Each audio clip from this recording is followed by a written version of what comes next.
Welcome back. It's Sports This Morning on Channels TV. We're taking a look at all that is going down in your action-packed, ever-blazing, money-spinning, engaging, interesting, exciting world of sport. Guys, what we're going to now, Cecilia, we said we were not letting go of the 2016 Rio Olympics. A lot happened and people are still talking about it. Yeah, definitely. I mean, yesterday we got a release from the SE2, the sports minister, talking about that. Okay, CSA came visiting, and of course, he actually won Nigerian Football Federation to pay up, the 5 months is being owned and all that is contracted over because he was asked to take Nigeria to the Olympics, and of course he did that despite all the challenges he faced. We came back with a bronze medal. I mean, it actually helped. We didn't have a repeat of what happened in 2012, but at the end of the day, he came back. We talked about the fact that even if you don't win anything, there's what they call appreciation. Just show that you care, because others who are following in the footsteps will look at the way you treat, the first people, and they want to follow in that order. But if you don't, nobody will be willing to actually give in their role. Now, these players, went to Rio, without anybody giving them a chance and all that. They had issues. They now have someone having to bail them out. But I love what the minister said yesterday. He said, look, I don't want to have war with Nigerian Football Federation. Just do the right thing and pay. And also, the story from the Secretary General of Nigerian Football Federation, he was also there in that meeting. He said, look, we are making progress. We want to pay him. Is the TSC account and all that. I just hope they can facilitate things and see how they can actually give him all his entitlement, because it's someone we actually need to respect, especially at this time, I like a statement the minister also said. Look, you've gone to get a technical advisor, so it means a technical advisor for the Super Eagles. It means you have the money now. So if you can pay this new man you have, pay these other guys that have been working for you. I think it's very important that we start taking responsibilities with the welfare of our coaches and players, particularly coaches, because they are the center point of the team. Just imagine an aggrieved coach. What is it telling the players to go and do? This man is sad, you're owing him for 5 months. What do you want him? He has families, he has responsibilities, he has expectations. People are looking up to him. They say, oh, you are the coach of the national under 23, you went to Olympics, they're telling us you don't have money. So they have needs they need to meet. Because Samson Siasia says it doesn't think he has anything to do with Nigerian football again. Yeah, which is a shame. Yeah, big shame, because that's a coach that we can actually use. That's one for the future. Yeah. I still see him as one of the best coaches in this country. Very adventurous and successful also, if you want to look at it. So Coach Samson Siasia coming out to even call the system disrespectful and a frustrating experience in Rio. It is. But he has every right to say that. He has every right. I mean, when you're being held, all those salaries, and when nothing seems to be working, when the support required to make you do a good job is not forthcoming, then he has every right to complain. I mean, that's why I think he deserves a lot of credit. I mean, for him to go that long without getting paid and was still able to, self-motivate himself to lead that team to the Atlanta camp, from there to Rio to win Nigeria's only medal at Rio 2016. I think it's very, very commendable for Samson Siasia. But it's a shame it has come to this, because from what we're hearing, everything is saying now, it seems he's done with Nigerian football. And that's a massive, that will be a massive loss for the country, because like I said, Austin is one of the best that we have here in terms of being the local coaches. He's arguably one of the best, if not the best.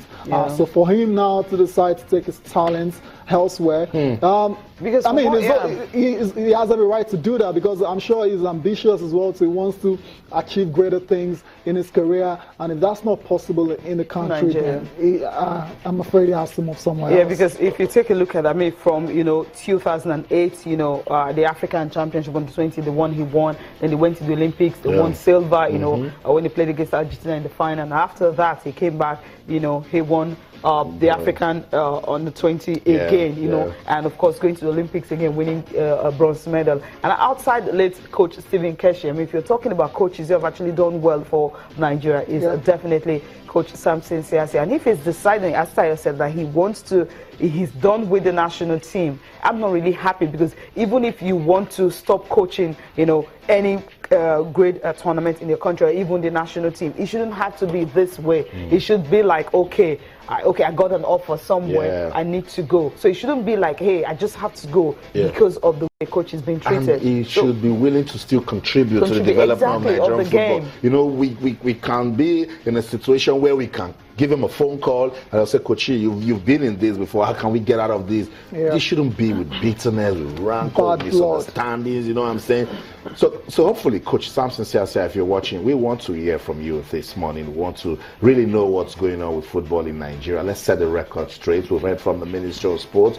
We'd like to hear from you. We still love you, Coach. We want you to hang around. We want you to see what you can keep doing for developmental football in Nigeria. Because, Tayo, this is a man that has passed through the under-20, the under-23, and understands senior men's national team football. You don't want to lose such a man. So many challenges. I mean, I remember when Nigeria didn't qualify for the Nations Cup, I think 2012 and all that, he didn't lose a game. A coach started it, so he came and said, okay, I can handle it, because it takes guts for you to be able to do that. I mean, most people wouldn't want to take the job, but he offered to take it, and he didn't lose a game. Just the draw we had and the game against Guinea, by Equatorial Guinea, that was 2-2 and all that. That was why we didn't qualify for that Nations Cup. Now, if you take a look at that gut and that, being able to, I mean, just go beyond what people are thinking, just trying to take that risk. How many coaches can really do that? Most coaches like playing safe, but Sasha is not like that. You always want to go ahead and take the risk and see what happens. And sometimes you get the results. I call him the adventurous guy. So let's hear you on this style. I know we could go on and on. On and on, but let's just, for the records, not only Siasia has been hold. Okay, all the other coaches also. It's a lot of talk. In fact, it's a major problem. That even went to the World Cup in 2014. They still gave me phone calls and said we still want our money. So we need to put together a welfare package that will take care of our coaches and players. We're still reviewing the 2016 Rio Olympics. If you talk football, you might remember rowing, Cherika Okogu. You also remember Kenny Slalom, Jonathan Akinyemi. A lot went down in Rio. Let's go to London now. Jonathan Akinyemi is standing by to talk to us about his Rio 2016 Olympics experience. Good morning, Jonathan. Welcome to the program. Good morning. Thank you for having me on the show. Okay. We're reviewing the 2016 Rio Olympics. You told me in Rio that it was a disappointment for you. Aside that, tell me, what are the positives that you got from competing at the games? Like you say, it was a big disappointment, and I feel like I disappointed a lot of people, and I'm still feeling disappointed now, so it's kind of hard to focus on the positives now. But I'd say the positives are the fact that,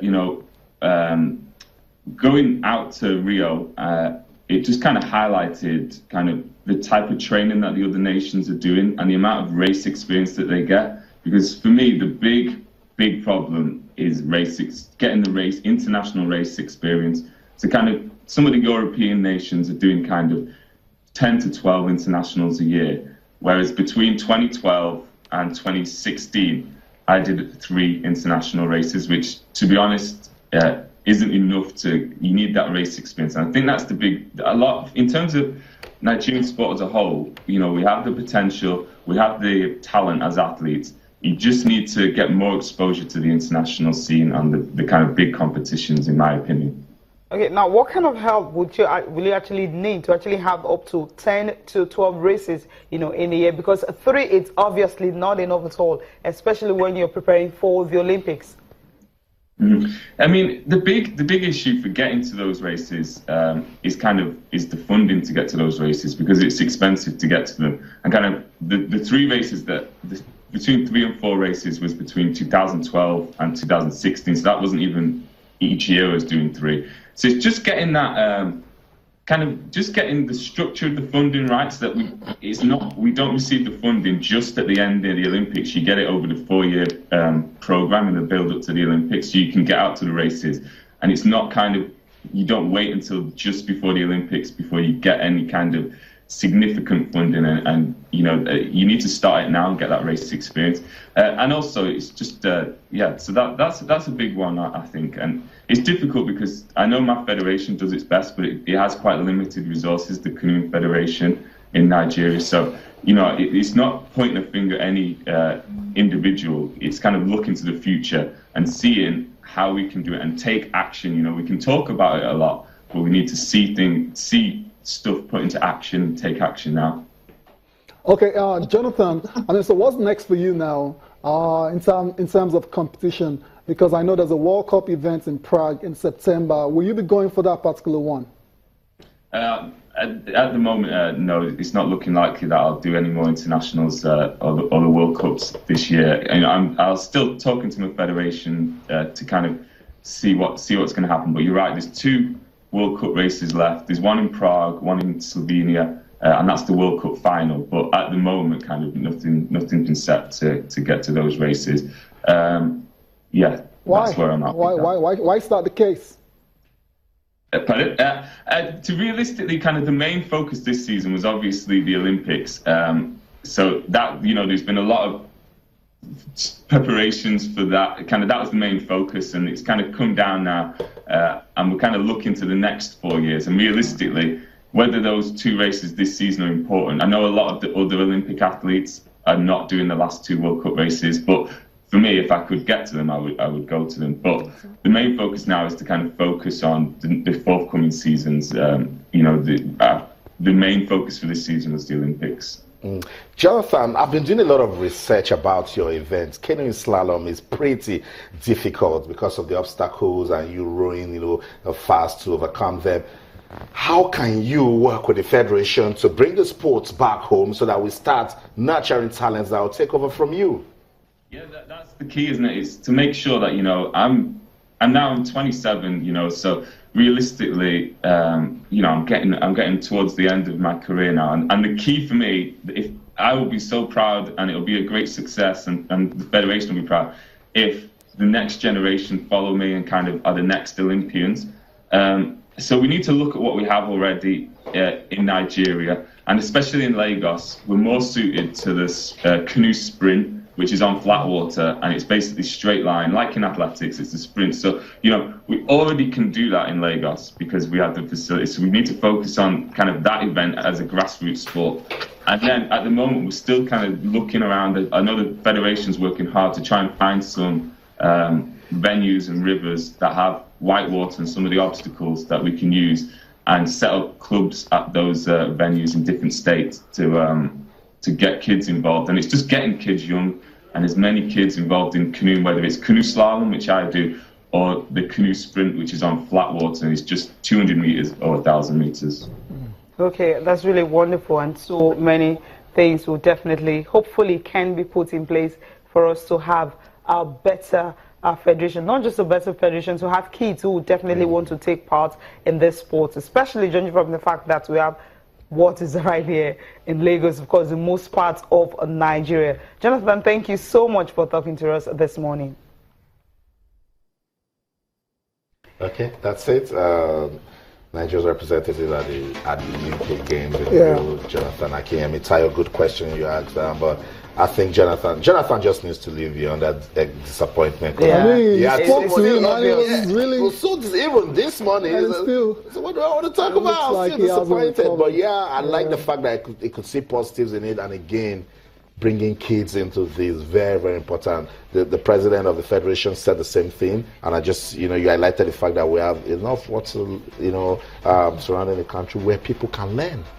But we know how difficult it is. Yeah, especially the buying the boats and all that canoe and everything. I think sometimes early this year they had some that came to the country. And hopefully they can actually promote the sports more. We know it's a very expensive sport, and to actually sensitize people to understand that yes, you can actually do this sport. And if you check third mainland, when you're going to the beaches, most times in the island, you see those kids there. Maybe some of them can actually take up this sport. You can just sensitize them enough. They will understand what it is and know that yes, I can actually become great and make money, just going into the sport. I mean, playing with the nursery rhyme, row your boat, and the Cherika took it serious and she rode down to the Olympics in Rio, and everyone talking about her now. She's an Olympian. Yeah, she's an Olympian. And not just an Olympian, made to the semis and played competed in the classifications.